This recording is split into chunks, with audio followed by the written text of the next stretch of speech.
जय माता दी, नमस्कार, सुस्वागतम। कैसे हैं आप सब? हम बात कर रहे हैं शिवरात्रि की।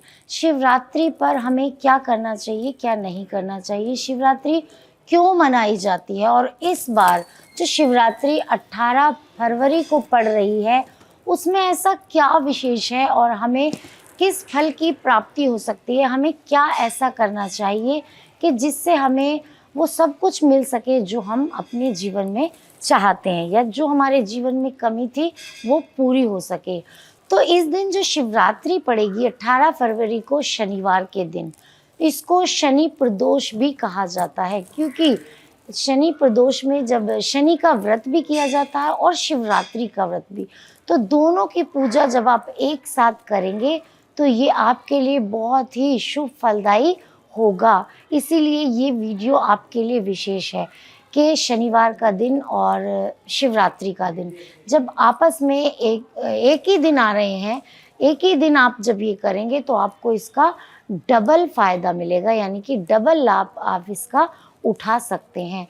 तो इस दिन आपको क्या करना चाहिए, क्योंकि शिवरात्रि पे बहुत सारे भक्त जब मंदिर में जाते हैं, शिव के भक्तों की भीड़ आपने मंदिर में देखी होगी, और शिवरात्रि का जो ये दिन मनाया जाता है, जो ये व्रत रखा जाता है, अपने आप में भोलेनाथ को प्रसन्न करने के लिए बहुत ही अच्छा ये महाशिवरात्रि का पर्व बताया गया है और माना जाता है। तो इस बार की शिवरात्रि तो और भी स्पेशल है आपके लिए। अगर ये शनि प्रदोष व्रत आप रखते हैं, शिवरात्रि का व्रत रखते हैं, शनि की पूजा आप शाम को करिएगा और शिवरात्रि की पूजा सुबह उठ के आपको नहा धो के उसके बाद करनी है, तो आपके लिए ये डबल फ़ायदा देने वाली है। इस व्रत को भी आप रख सकते हैं और शिवरात्रि के व्रत को तो आप रखेंगे ही रखेंगे। तो इस व्रत में आपको कुछ नियम पालन करने पड़ेंगे, यानी आपको किस विधि से करना है, आपको ये ज़रूर ध्यान रखना है।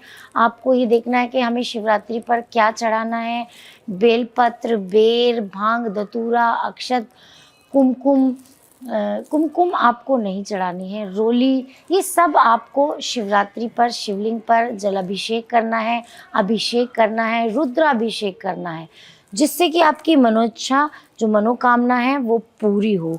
तो इससे आपको शिव की जो आप उपासना करेंगे आपकी मन इच्छा पूरी होगी। और जब आप शनि का प्रदोष व्रत, ये शनि प्रदोष रखेंगे, तो आप पे जो आ रही शनि की 7.5 शनि की ढैया, इसके जो दुष्प्रभाव आप पे आ रहे थे, पैसा नहीं बच पा रहा था, सब लोगों से रिश्ते आपके ख़राब हो रहे थे, आपकी मेंटल पावर वीक हो रही थी, नेगेटिविटी आ रही थी, तो ये सब ठीक होने लगेगी इस व्रत को करने के बाद, क्योंकि इसका डबल प्रभाव है यहाँ पे।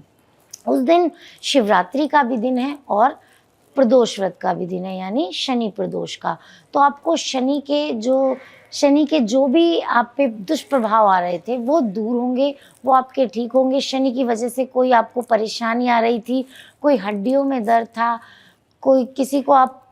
कोई आपको परेशान कर रहा था, तो इन सारी चीज़ों से आपको मुक्ति मिलेगी, यानी कि आपके बहुत सारे कष्टों का निवारण होने वाला है इस महाशिवरात्रि पर, जो कि 18 फरवरी को पड़ रही है। तो आप इसको ज़रूर करिएगा नियम से। और कुछ ऐसे काम हैं जो आपको इस पर करने हैं, तो वो मैं आज आपको बताऊंगी कि आपको इस पर क्या करना चाहिए।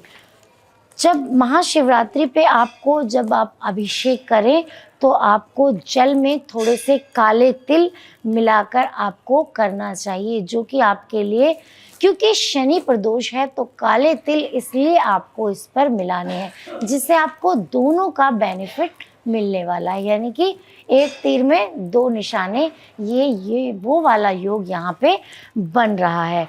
और जब आप जल अभिषेक करें काले तिल डालकर, तो उस टाइम पंचाक्षर मंत्र होता है, आप नेट पे देख लीजिएगा, उस मंत्र का आपको निरंतर जाप करते रहना है, जिससे कि आपको प्रदोष व्रत की भी और महाशिवरात्रि के दोनों व्रत का बेनिफिट अच्छे से मिल सके। इसके बाद इस महाशिवरात्रि के दिन जब आप शनि देव की उपासना करें तो आपको क्या करना है, हनुमान चालीसा का पाठ आपको अवश्य करना है। जब शिवरात्रि पर जाएं और महाशिवरात्रि की पे जब आप पूजा कर रहे हो, अभिषेक कर रहे हो, तो वहीं पर बैठकर आपको हनुमान चालीसा का पाठ अवश्य करना है।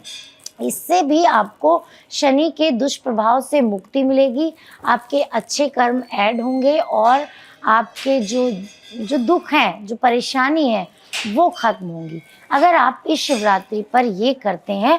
तो शनि प्रदोष व्रत के दिन आप भगवान शिव पर 108 बेलपत्र व पीपल के पत्ते आप उनको अर्पित ज़रूर करें।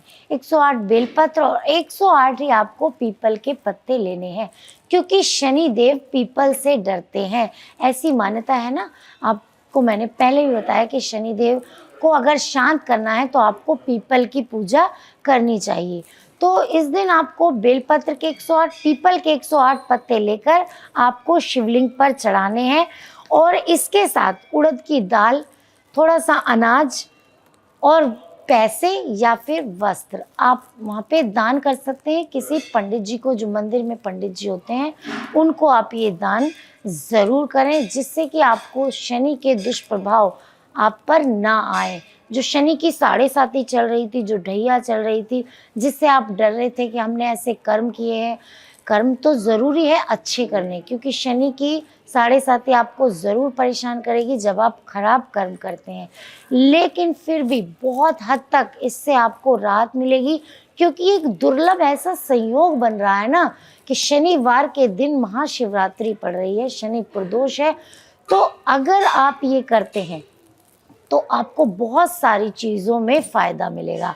आपका पैसे से रिलेटेड, आपको बीमारी कोई ज़्यादा लंबी है, आपके कोई पैसे नहीं दे रहा, आपके बच्चे का पढ़ाई में ध्यान नहीं है, और आपके कोई पूर्व जन्म के कार्य हैं जो सामने आ गए और आपका कोई काम बनता ही नहीं है, तो उन सारी चीज़ों में बहुत ही आसानी होगी, यानी उन सारी चीज़ों से राहत मिलेगी। आपके बहुत ज़्यादा दुख दरिद्रता जो है वो दूर होगी। आपको ये ज़रूर करना चाहिए। हनुमान चालीसा का पाठ ज़रूर करें शिवलिंग पर जब आप पूजा करने जाएं, वहीं बैठकर, और 108 बेलपत्र के साथ साथ 108 पीपल के पत्ते भी शिवलिंग पर आप ज़रूर चढ़ाएं। इसको आपको डबल बेनिफिट होगा, तो है ना, दो का फ़ायदा। तो आप भी ये बेनिफिट उठाइए, क्योंकि ऐसा दिन बार बार नहीं आते। इस शिवरात्रि पर बहुत ही अच्छा और सटीक मैंने आपको उपाय बताया है। अगर आप ये करते हैं तो आप बहुत सारे रोगों से भी मुक्ति पा जाएंगे। तो ये थी महाशिवरात्रि पर एक बहुत ही अच्छा दुर्लभ जो संयोग बना है उसके बारे में जानकारी।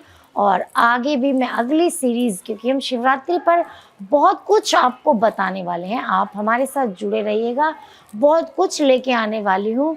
तो मिलती हूँ आपसे अगली वीडियो में, तब तक के लिए नमस्कार।